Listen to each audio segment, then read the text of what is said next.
सबसे पहले तो मैं माज़रत चाहता हूँ, आप लोगों को काफ़ी देर रुकना पड़ा। थोड़ी नाराज़गी इस बात की भी जताना चाहता हूँ कि इतनी बड़ी प्रेस कॉन्फ्रेंस इतने छोटे से रूम में जो दिल्ली की यूनिट ने लिया है, अगली बार मैं उम्मीद करता हूँ कि वो कोई बेहतर जगह के ऊपर प्रेस कॉन्फ्रेंस लेंगे करके। और पार्टी में डिसिप्लिन होना बहुत ज़रूरी है। अगर प्रेस कॉन्फ्रेंस है तो वो प्रेस कॉन्फ्रेंस होना चाहिए। कार्यकर्ताओं के साथ जो मुलाकात है वो दूसरी जगह के ऊपर हो सकती है या प्रेस कॉन्फ्रेंस के बाद ली जा सकती है। आज हमें खुशी है इस बात की कि आज ताहिर हुसैन साहब जेल में बंद है, वो आज मजलिस के साथ जुड़े हैं, मजलिस के साथ वो आगे बढ़ने वाले हैं।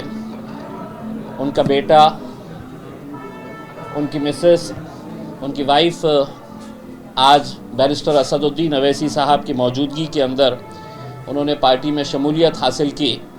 और हमें खुशी है इस बात की कि बैरिस्टर साहब ने दिल्ली के जो विधानसभा के इलेक्शंस होने वाले हैं उसमें पहले सीट की घोषणा उन्होंने कर दी है। और एक तरीक़े से हमने यहाँ से अपने चुनावी प्रचार का और हमारी चुनाव का बिगुल हमने बजा दिया है। और आपको पता है कि मजलिस इत्तेहादुल मुस्लिमीन पिछले जो नगर पालिका के इलेक्शंस हुए थे उसमें भी हमने हिस्सा लिया था। और मेरी ज़ाती राय ये है कि मजलिस इत्तेहादुल मुस्लिमीन के लिए यहाँ पर एक तरीक़े से एक बंजर ज़मीन है और हमने पिछले कुछ सालों से यहाँ पर मेहनत करते आए हैं। ठीक है, हमें शुरुआती दौर के अंदर कामयाबी नहीं मिली, लेकिन जिस तरीक़े से मेहनत और जिस तरीक़े से काम पिछले कुछ वक्त के अंदर हुआ है, ख़ास तौर से हमारे दिल्ली के सदर शोएब जमाई साहब जिस तरीक़े से मजलिस को मजबूत करने का काम कर रहे हैं, हमें यकीन है कि इस बार जो है वो एमआईएम पार्टी दिल्ली के अंदर अपना झंडा ज़रूर लहराएगी और हम पूरी मजबूती के साथ इंशाल्लाह ये इलेक्शन लड़ेंगे, आगे बढ़ेंगे। और आप खुद देख सकते हैं कि हमारे अपने इलाके जो है वहाँ की हालात कैसे है करके। मैं पिछले 10 सालों से इन इलाक़ों का दौरा करता हूँ तो मुझे ये एहसास होता है कि क्या यहाँ पर वाक़ई में कोई डेवलपमेंट नाम का शब्द और इन इलाक़ों का कोई रिश्ता है भी या नहीं है। क्योंकि जो 10 साल पहले जो मैंने इन इलाक़ों की हालत देखा था वही हालत आज भी हमको देखने को नज़र आती है उसमें। लेकिन यही है, अब फिर दोबारा वही लोग आपके बीच में आएंगे, वही लोग आकर आपको फिर सेक्युलरिज़म का चोला पिनाने की कोशिश करेंगे। फिर आपको डर दिखाया जाएगा कि देखिए भाई, अगर हमारा वोट बढ़ गया तो भारतीय जनता पार्टी आ जाएगी करके। यही खेल पूरे हिंदुस्तान के अंदर खेला जा रहा है। लेकिन यहाँ के भी, दिल्ली की आवाम के भी कुछ ख्वाब है, वो भी अपने इलाक़ों के अंदर तरक्की चाहते हैं, अच्छे रास्ते चाहते हैं, कचरे से मुक्ति चाहते हैं, पानी चाहते हैं, अच्छे स्कूल चाहते हैं, एजुकेशन के इंफ्रास्ट्रक्चर, हेल्थ का इंफ्रास्ट्रक्चर, इन सब मुद्दों के ऊपर ये चुनाव लड़ा जाना चाहिए। लेकिन आप देख रहे हैं कि हर जगह के ऊपर चुनाव जब आता है तो कैसे कैसे मुद्दों को लेकर हम चुनावी मैदान के अंदर उतरते हैं। तो हमें खुशी है कि आज हमें मजलिस की शुरुआत यहाँ से हुई है। हम इनका तहे दिल से इस्तकबाल करते हैं और उम्मीद करते हैं कि इंशाअल्लाह आगे जितने भी उम्मीदवारों का ऐलान किया जाएगा, लेकिन जो सीट अभी हमने डिक्लेयर किए हैं, हमने हमारी दिल्ली टीम को बताए हैं कि पूरी की पूरी ताकत वहाँ पर झोंकना है जब तक हम दूसरे कैंडिडेट्स का ऐलान नहीं करते हैं।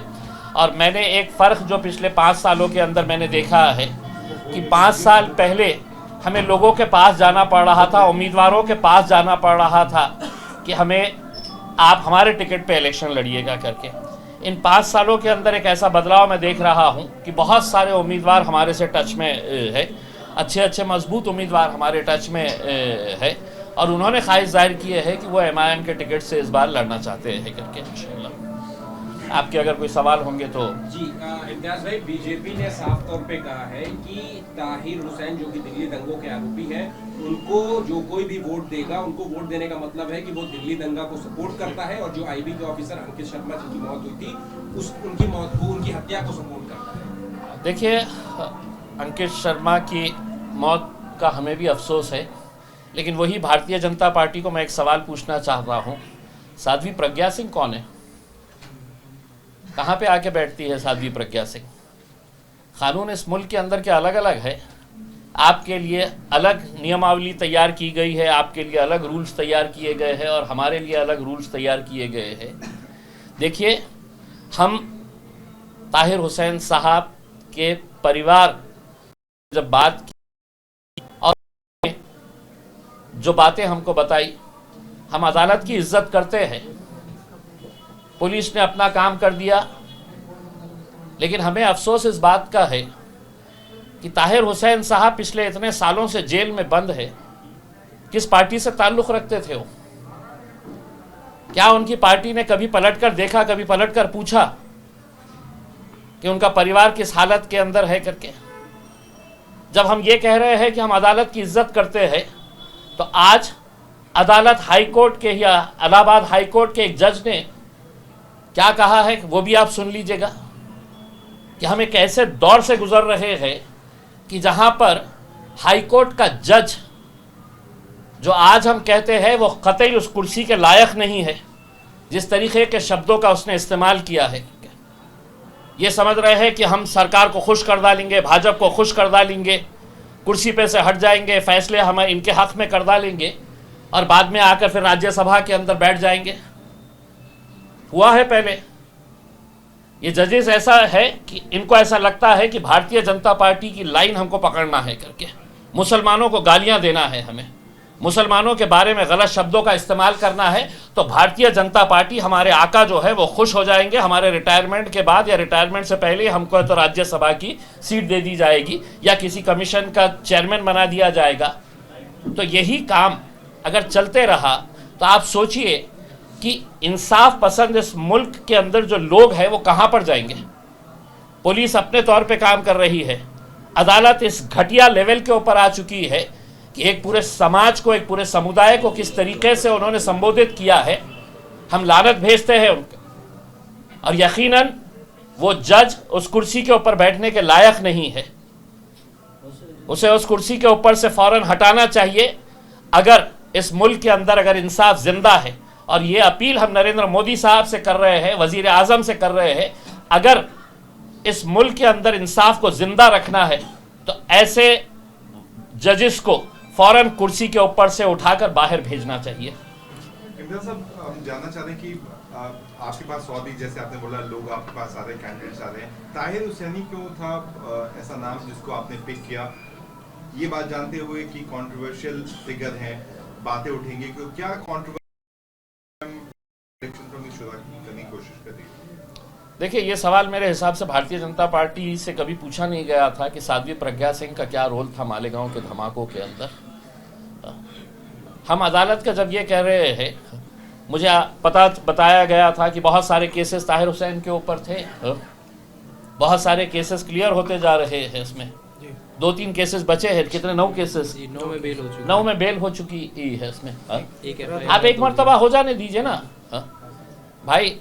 एक कहावत है ना उसमें कि जब तक वो गिल्टी साबित नहीं होते हैं, अदालत के अंदर गया हुआ है मामला उसमें, उससे पहले आज हम तो ये कह रहे हैं कि ताहिर हुसैन जैसे कितने लोग आज हिंदुस्तान की जेलों के अंदर बंद होंगे। आप लोगों ने रिपोर्ट किया होगा कई ऐसे वाकयात कि कई साल आदमी जेल में सड़ रहा है, बाद में मैटर जाता है नीचे की कोर्ट से हाई कोर्ट, हाई कोर्ट से सुप्रीम कोर्ट, सुप्रीम कोर्ट है तो कई सालों के बाद बेगुनाह साबित करके छोड़ देता है। कितने ऐसे केसेस आप देख लें, गूगल करके देख लीजिएगा, तो ऐसे कितने सारे लोग होंगे जो जेलों के अंदर बंद है। इसमें अदालत अगर उनके ऊपर फैसला है करके, तब हम उसके बारे में सोचेंगे उसमें। लेकिन हम तो आपको ये कह रहे हैं कि हिंदुस्तान की जेलों के अंदर जाके टटोलिए आप कि कैसे लोगों को है तो जेलों में ठूसा जा रहा है। हिंदुस्तान की जेलों के अंदर सबसे ज़्यादा कौन लोग बंद है? तो दलित है, आदिवासी है और मुसलमान है। और मुसलमानों से मोहब्बत तो अभी आप देख ही रहे होंगे कि किस तरीके से मोहब्बत चल रही है मुसलमानों से। उठाओ और डालो, तुम अपनी बेगुनाही साबित करते रहो, सालों साल निकल जाएंगे। तो ऐसा आपको नहीं लगता कि इस इतने कंट्रोवर्शियल फेज को टिकट देना और चुनाव लड़ाने से पोलराइजेशन जो है वो दिल्ली के विधानसभा चुनाव में होगा और इसका फायदा जो है वो बाकी की पार्टियों को होगा? देखिए, मेरे हिसाब से अगर जिस पार्टी से ताहिर हुसैन साहब ताल्लुक़ रखते हैं, अगर वो उनके पीछे खड़े रहती और ये कहती कि हम आपके साथ खड़े हुए हैं करके, तो शायद ताहिर हुसैन हमारे पास नहीं आते।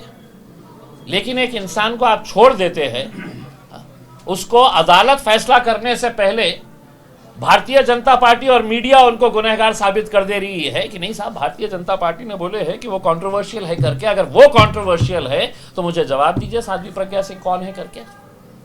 ऐसे कितने हम आपको बता दें, कितने क्रिमिनल्स उसका डेटा अगर निकाल के देखें तो आज हिंदुस्तान के लोकसभा के अंदर नहीं है। ये सवाल किसी ने मोदी साहब से पूछेगा नहीं है, भारतीय जनता पार्टी से पूछेगा नहीं कि कितने सारे क्रिमिनल्स आज उनके जो विधानसभा अलग अलग राज्यों के अंदर है, भारतीय जनता पार्टी की जहां पर हुकूमत है, वो डेटा निकाल के देख लीजिएगा तो आपको जवाब मिल जाएगा उसमें। आप मेरे एक ताहिर हुसैन से बड़े परेशान हो गए हैं। मेरा एक ताहिर हुसैन क्यों आ गया है मेरे पास, तो सारा हिंदुस्तान है, तो इसके अंदर ये है, हम खड़े रहेंगे ताहिर हुसैन के साथ, पूरी ताकत के साथ खड़े रहेंगे। जिसको जो बोलना है, जिसको जो समझना है समझिए, हम उन्हें लड़ाएंगे और मजबूती के साथ उनके साथ कांधे से कांधा लगाकर खड़े रहेंगे। एक सवाल है, जब आम आदमी पार्टी में थे, मैं इसी आम आदमी पार्टी में थे, अरविंद केजरीवाल जेल गए, संजय सिंह जेल गए, मनीष सिसोदिया जेल गए और कई सारे बड़े नेता जेल गए। उनका कहना था लगातार कि जब तक प्रूव ना हो जाए, साबित ना हो जाए, तब तक मुजरिम नहीं है। लेकिन वही ताहिर हुसैन के केस में 1 से 2 महीने के अंदर पार्टी से भी निकाल दिया गया, पूरा तरीके से साइडलाइन कर दिया गया। इस पर आप देखिए, मैं जो आपको जवाब दे रहा था, आपके पत्रकार साहब ने ही उसका जवाब दे दिए है। भाई, अंटिल आप जब तक गुनहगार साबित नहीं होते हैं, जेल में तो उठाकर है तो साहब इम्तियाज जलील ने ऐसा स्टेटमेंट दिया है, वो डाल दीजिएगा। बहुत शौक है पुलिस वालों को, हमें बहुत पसंद आते हैं, हम पकड़िए, डाल दीजिएगा जेल के अंदर। अब सालों साल लग गए हैं करके इसमें। अदालतों का कैसा मामला चल रहा है, मैंने आपको उदाहरण के साथ बताया हुआ। ये साल जो इंसानों के बर्बाद होते हैं, क्या वो अदालत ला सकती है? क्या कभी आज तक ऐसा हुआ है कि किसी बेगुनाह को अदालत ने 10 साल के बाद छोड़ा है? तो उस ऑफिसर ने जिसने फर्जी केस बनाया था उसके ऊपर कभी कार्रवाई हुई है, ऐसा कभी सुने हैं आपने?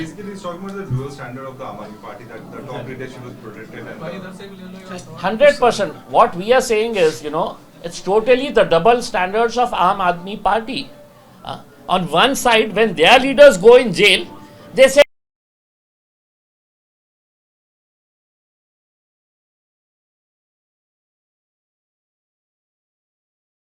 recently when the incident party, they don't even bother to meet his family.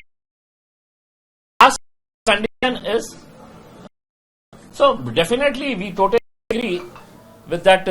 Aam Aadmi Party is playing double role, double standards. Imtiaz साहब, आपने ताहिर साहब की बात कही है, लेकिन ये मुद्दा पूरा सीए आंदोलन से के बाद, क्या सीए का पूरा मुद्दा इस पूरे चुनाव में क्या मुद्दा था जो नाइंसाफी हमारे ऊपर करने की ये साजिश रच रहे?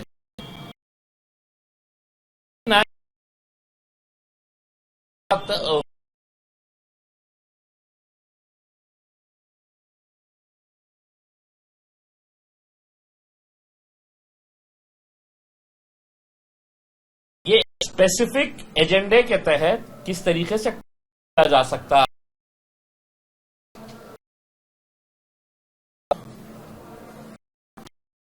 एनआरसी का तो है ही, लेकिन मैंने शुरुआत में ऐसा कहा, अंदर ओखला ये इलाकों के अंदर तरक्की। मैं जब सड़क पे से आ रहा था, इतनी तंग गलियां, वहां से निकल के यहां पे आने के लिए, दिल्ली मतलब हिंदुस्तान का दिल कहा जाता है, देश की राजधानी है, और यहां पर आप बड़े बड़े बातें करते हैं के अंदर में पार्लियामेंट था।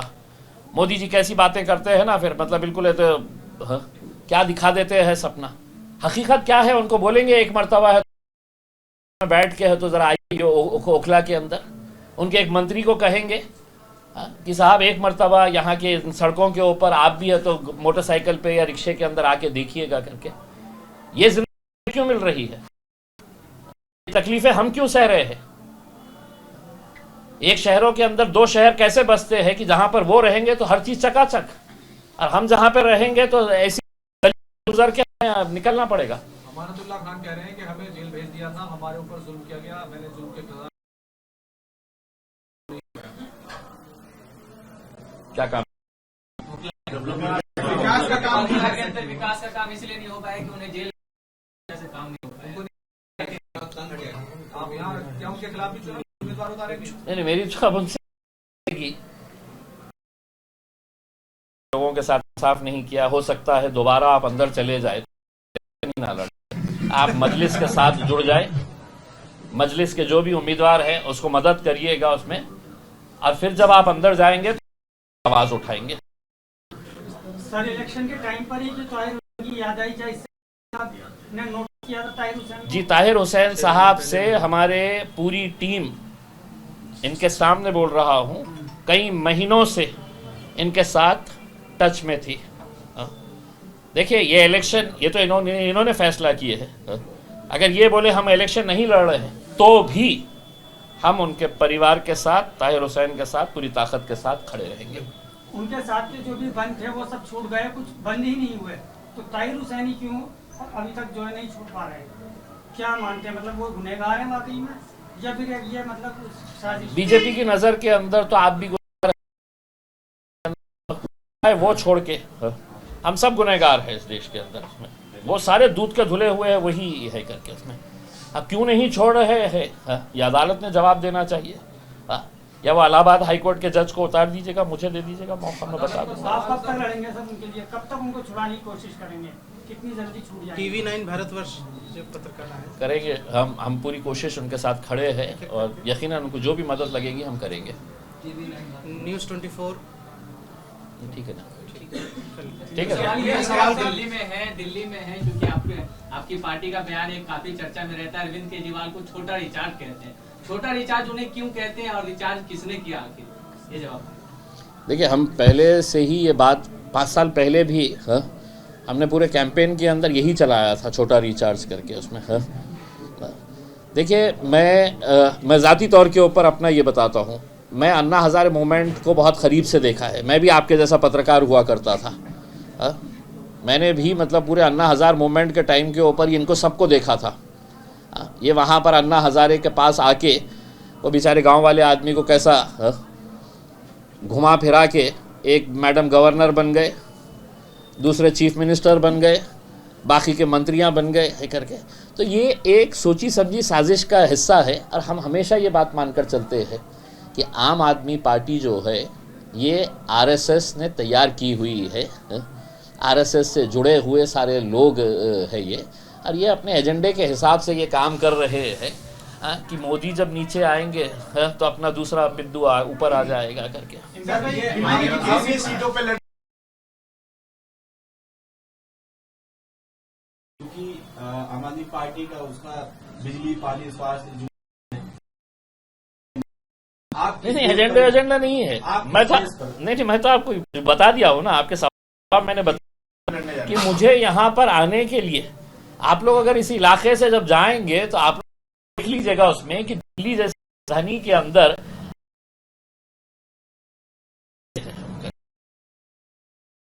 ये शोएब जमाई साहब है जैसे जैसे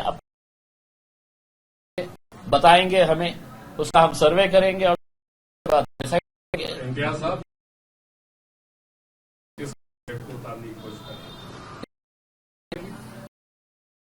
देखिए इसका जवाब मेरे हिसाब से शोएब जमाई साहब के उतारेंगे।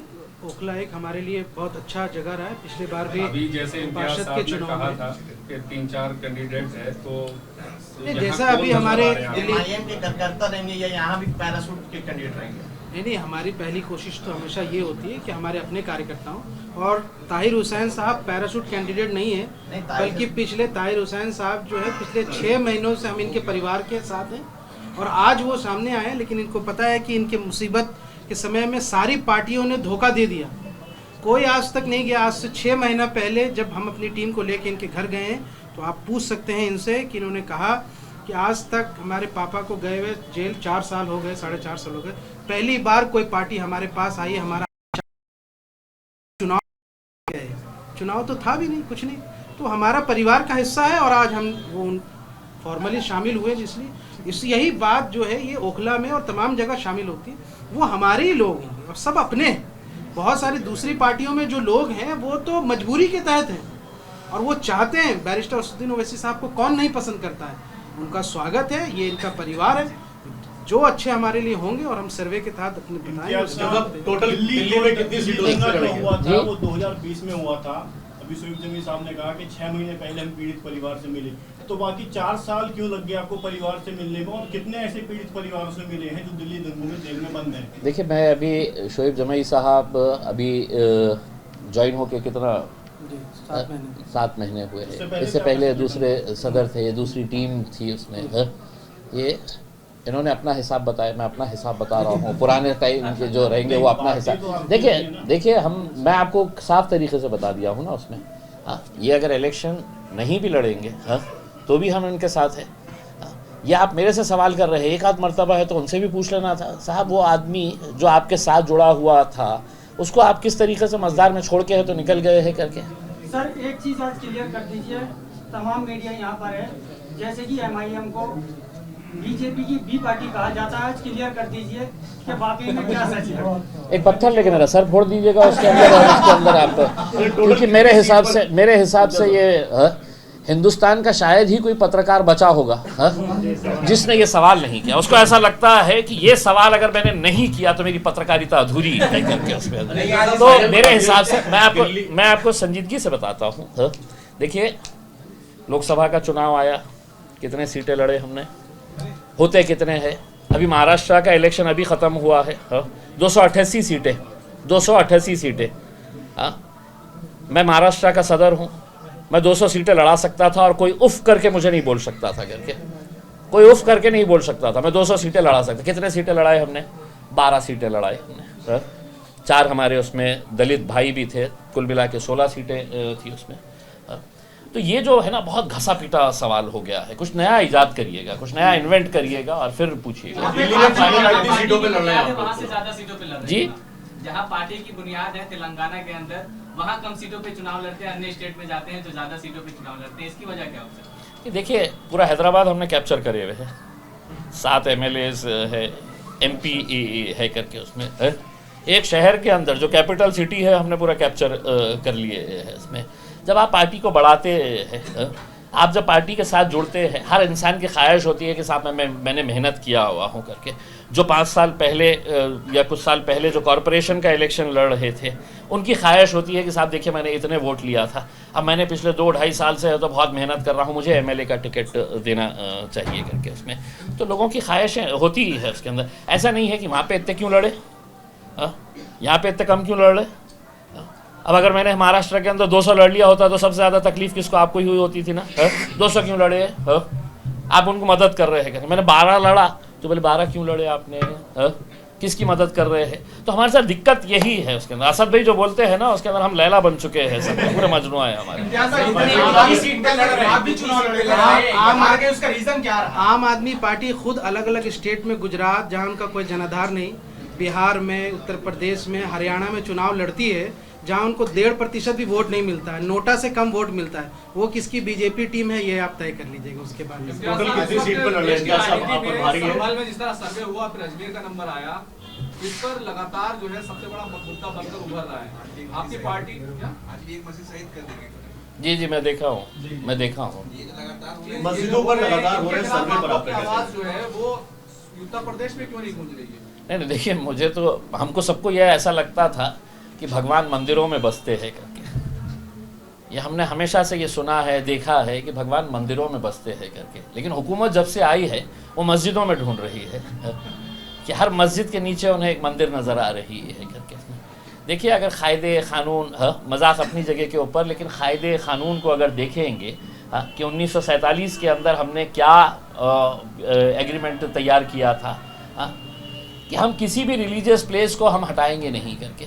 और ये भी शरारत के अंदर देखिए, इसके अंदर अदालत की कैसी शरारत है करके आप ये भी दोबारा देख लीजिएगा करके। कोई भी सड़क चलता हुआ आदमी जा रहा है और कह रहा है कि साहब इसके नीचे है तो कुछ तो भी मिलने वाला है करके, खोदो, तो खोद रहे हैं करके। अब मैं उनको बोलने वाला हूँ कि साहब पार्लियामेंट के नीचे आप देखिए, खोद के देखिए, आप बहुत सारी चीज़ें मिलने वाले हैं। खोदते हैं, याचिका डालिए, याचिका डालिए, ये बोल नहीं, इतनी बेवकूफ़ी हम नहीं करते। कोई ना कोई तो भी एक रिकामा रहेगा उनके, उसमें ही उनको ही कर डालेंगे। उनको बड़ा आजकल खोदने में मज़ा आ रहा है कि कहीं तो भी कुछ तो भी खोदेंगे तो निकलेंगे। देखिए कितनी सीटें रहेगी। देखिए, इलेक्शन का जो माहौल तैयार होता है उसमें एक मरतबा इलेक्शन जैसे जैसे करीब आता है बहुत सारे बदलाव होते हैं उसमें। हमने अपने तौर के ऊपर जो सर्वे किए हैं अभी तक, हमारे शोएब जमाई साहब, उनकी पूरी टीम ने जो सर्वे किया है, उन्होंने हमको एक लिस्ट बताई है कि साहब ये हमारे लिए स्ट्रॉन्ग एरियाज़ हो सकते हैं, ये हमारे लिए स्ट्रॉन्ग कैंडिडेट्स हो सकते हैं करके। आज शुरुआत करें है उसके अंदर, एक ही उसके अंदर अगर हर चीज़ बोल डालेंगे तो इतने सारे आएंगे कहाँ से? पूछिए आप। ताहिर हुसैन का परिवार आपके साथ मौजूद है, जो मीडिया साथी पूछना चाहते हैं, आप उनके बेटे से सवाल। क्या पोजीशन है अभी ताहिर हुसैन साहब की? केस किस हाल में है? क्या वो बाहर आ पाएंगे? क्या अगर वो अंदर रहेंगे तो आप कैसे उम्मीद कर रहे हैं कि बिल्कुल हाल सही हो जाएगा? क्या आप जो है अपने लोगों से कहेंगे कि जाहिर सी बात है नुमाइंदगी वहीं पर करनी है मुस्तफा? देखिए, हमें देश की न्याय व्यवस्था पर और भारत के कानून पर पूरा भरोसा है कि हमको अदालत से इंसाफ ज़रूर मिलेगा। और हमें अभी तक 9 केस में बेल मिल चुकी है और एक FIR हमारे ऊपर जो थी वो रद्द हो चुकी है। अब बाकी 3 केस बचे हैं, उनमें भी बहुत जल्द मिल जाएगी। आम आदमी पार्टी ने आपका साथ छोड़ दिया था, उसके बाद क्या हाल रहा आपका, और आम आदमी पार्टी को लेकर आप क्या करेंगे? देखिए, जो उम्मीद हमें पार्टी से थी, केजरीवाल साहब से हमें जो उम्मीद थी, लेकिन उन्होंने हमें धोखा दिया और उन्होंने एकदम हमारा साथ उस पर छोड़ा, तो उसकी वजह से हमारे ऊपर बहुत सारी परेशानी आई थी। आपके वालिद साहब तो जेल में हैं, लेकिन चुनाव को लेकर के कैसी रणनीति होगी? ठीक है ना, 2-3 जने पूछना। हाँ, आपके वालिद साहब जेल में हैं, चुनाव को लेकर के कैसी रणनीति होगी आपकी? देखिए, ये तो कानून और अधिकार होता है सबका लोकतंत्र में, इंसान जेल के अंदर से भी चुनाव लड़ सकता है। मेरे वालिद साहब के ऊपर जो आरोप लगाए हैं वो सिद्ध नहीं हुए हैं और उसमें बहुत जल्द हम बरी भी होंगे और हम पूरी मजबूती के साथ विधानसभा मुस्तफाबाद से और बाकी सीट से भी चुनाव लड़ेंगे। आप कहना है आम आदमी पार्टी ने धोखा दिया, MIM का पूरा भरोसा है आपको? जी, क्योंकि एक MIM ऐसी पार्टी है कि उस हादसे के बाद में जो हमारे से आके मिलती थी और हमारा हालचाल पूछती थी, बाकी कोई ऐसी राजनीतिक पार्टी नहीं थी जिसने हमें कॉल भी किया हो या फिर हमारे बारे में मालूमात भी की हो। कभी कॉल नहीं किया आम आदमी पार्टी की तरफ? नहीं, कभी उनकी तरफ से कोई हमें वो सपोर्ट नहीं मिला। For exclusive and insightful videos, subscribe to our new channel ABP Live Premium.